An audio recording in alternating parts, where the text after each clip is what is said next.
I would now like to discuss changes to the Constitution. These changes are called amendments. An amendment is a change to the Constitution. The most important amendments to the US Constitutions were created and ratified immediately after the Constitution. So, designed in 1789, they were applied after 1791. What happened was, during the ratification campaign, the states were worried that they were creating a powerful federal government.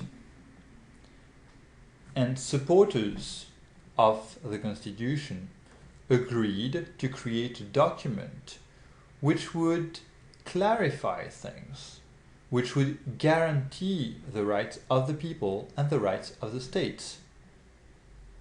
This was a way to make sure the Constitution would be accepted, but it was also a way to make sure the federal government would not become an oppressive force, that it would not become a tyranny.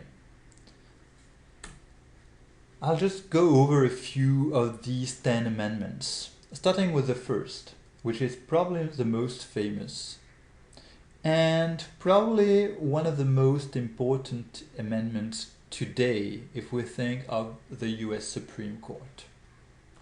Congress shall make no law respecting an establishment or religion or prohibiting the free exercise thereof. Congress has nothing to do with religion. Congress shall not choose one religion over another. So, this has often been read as meaning that a separation of church and state. Not exactly, but it means that the US Congress should have nothing to do with religion, basically. Congress shall make no law abridging freedom of speech or of the press. Freedom of speech, freedom of the press are guaranteed, meaning the states cannot censor a book. It cannot censor what appears in the media.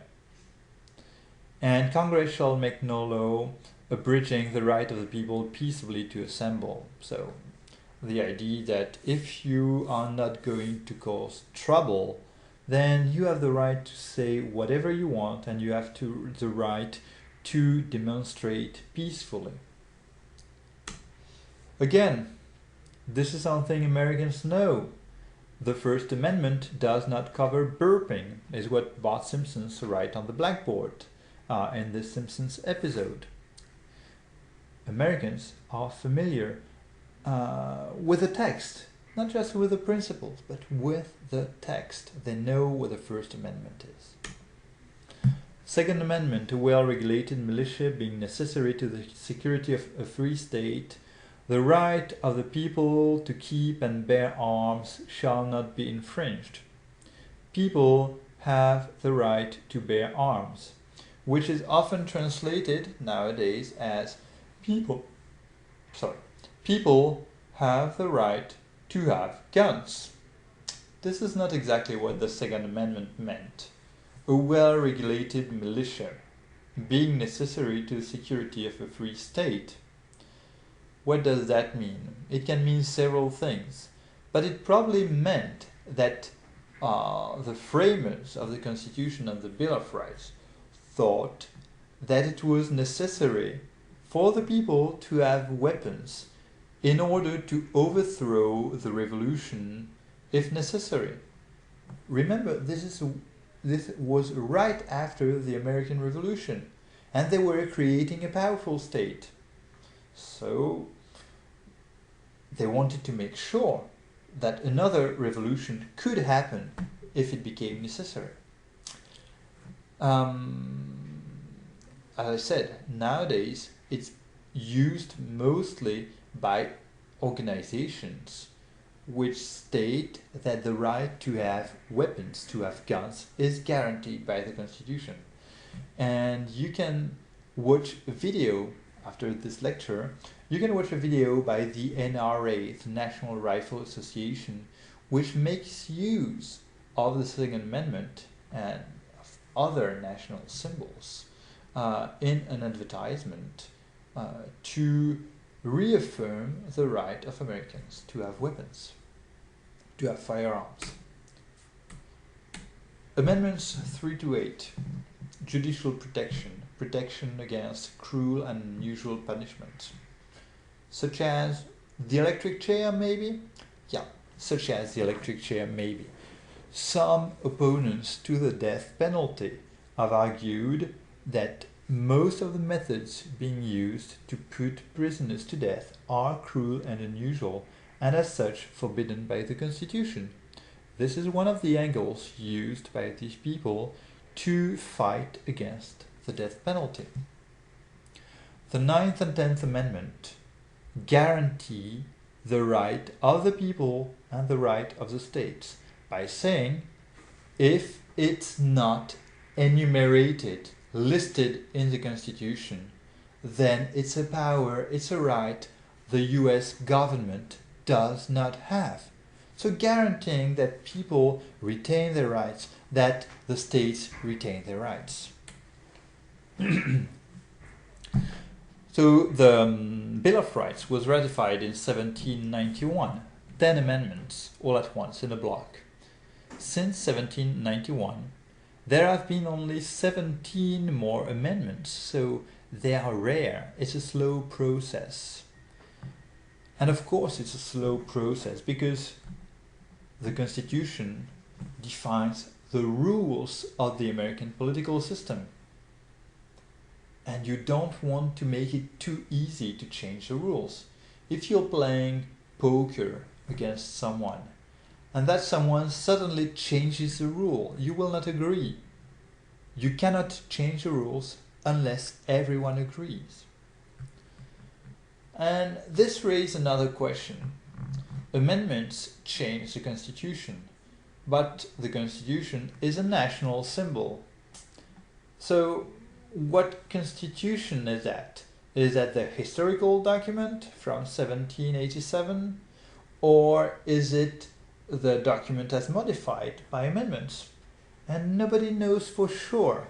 When we say the US Constitution, we are referring at the same time, we are referring to the document as it exists now, modified by the amendments, the document as it existed in 1787, and the mythical version of the document. So it's a perfect text, alright. It's a sacred text, alright, but no one knows exactly what text it is.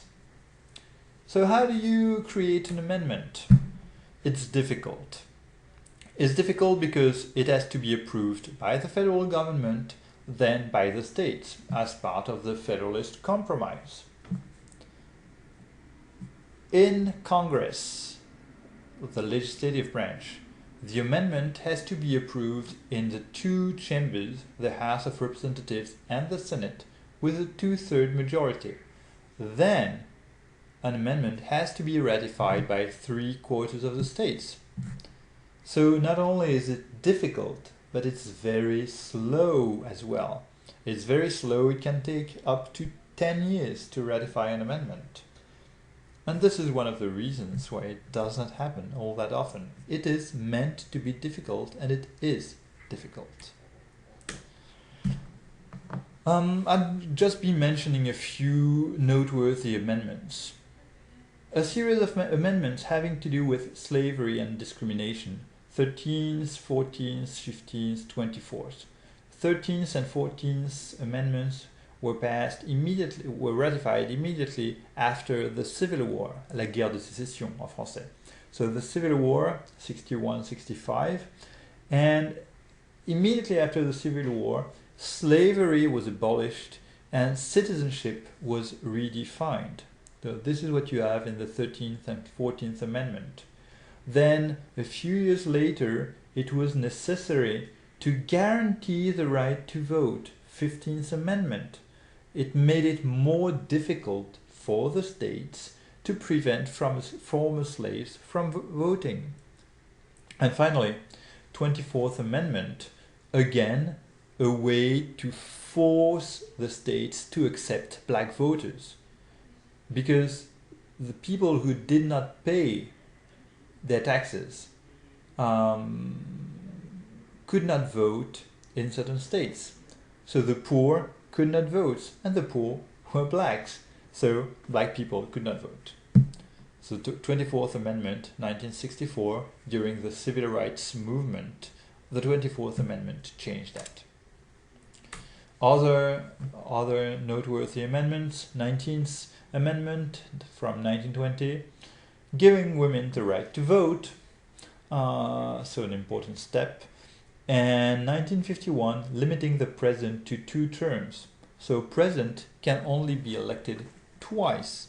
Why is that? Well, because before 1951, Franklin Delano Roosevelt had been elected 4 times. And there was a tradition in the United States. The tradition was that a president would only serve for 2 terms.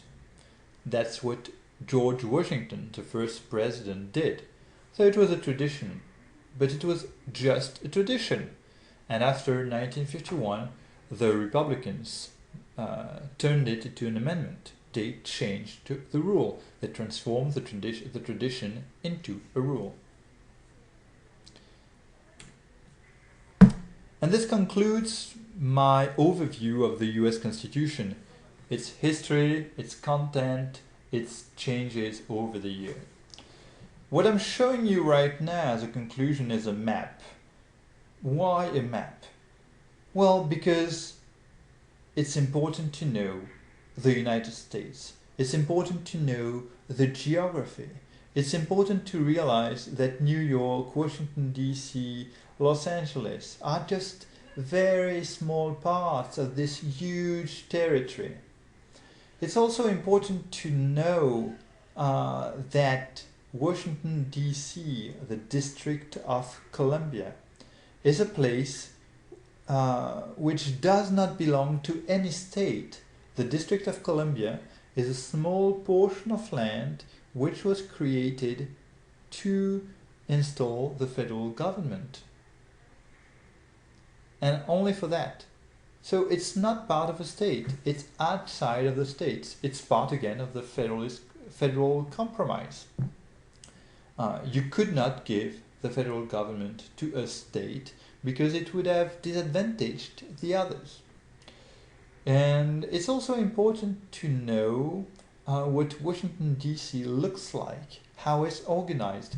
So I've added a map, a Google map on eCampus for you to visit the place, have a look at the monuments, have a look at the way it's organized, know what the monuments look like, because Americans are familiar with the Constitution, but they're also familiar with the places, with the buildings, and it's an important reference, which we'll be using in the following lectures, starting with the second lecture on the legislative branch.